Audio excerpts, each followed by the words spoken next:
virtual content directly in front of our ears. So the person that is in VR is completely immersed in a virtual environment. AI is kind of the opposite, where you are in your real world and you bring some virtual assets in it, so it really integrates well. MR is a little bit of in between, where VR can have real objects in it, and XR is the combination of everything. XR really means extended reality, and we really want this definition to be precise, because for us, virtual production is exactly that. It's putting the real people inside a virtual environment, which is extending their reality.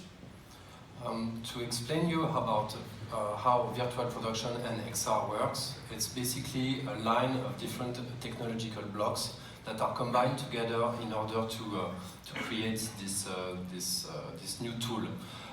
We use a camera, usually a cinema camera, that is tracked, meaning that we position the camera within the physicality of the studio that will be shown later, and then we tell a rendering engine.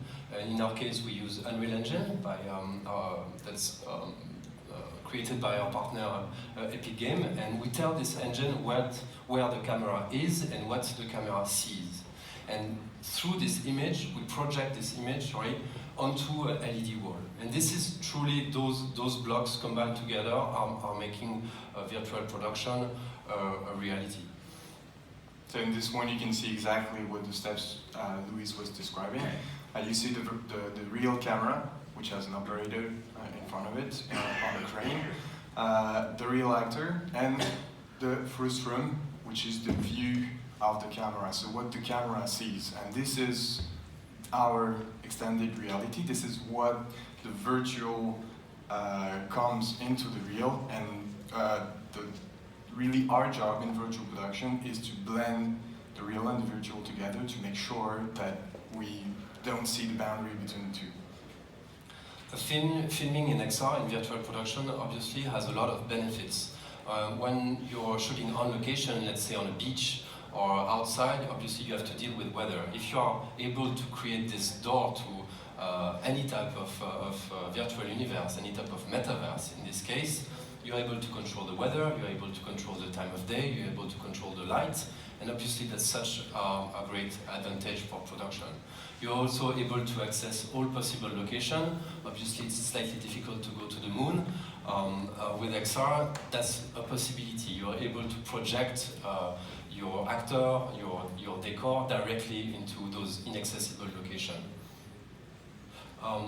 You're also able to compensate your carbon footprint, the carbon footprint of shoots. For example, in my background, in fashion production, some of the scenery that are built are very wasteful. And when you're doing the same production in XR, you're building only digital assets. You're able to measure very precisely the amount of energy that you're using and then do a compensation. This is an option that we always propose to our client. That's very important to us. Also, the fact that you are building assets into a 3D world, in this case, in XR, you're truly building metaverses.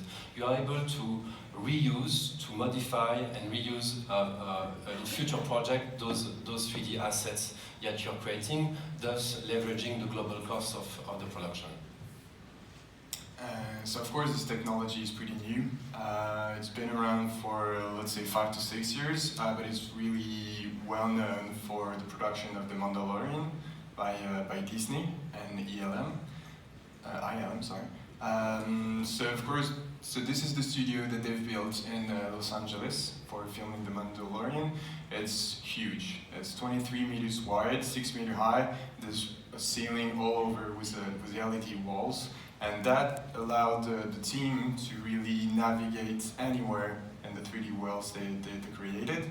And also we can see that some of the spaceship is actually real, and it continues in the virtual. And that's explained again the boundaries between real and virtual that become in existence. And this is really, it was the inspiration for creating MADO XR. We've seen the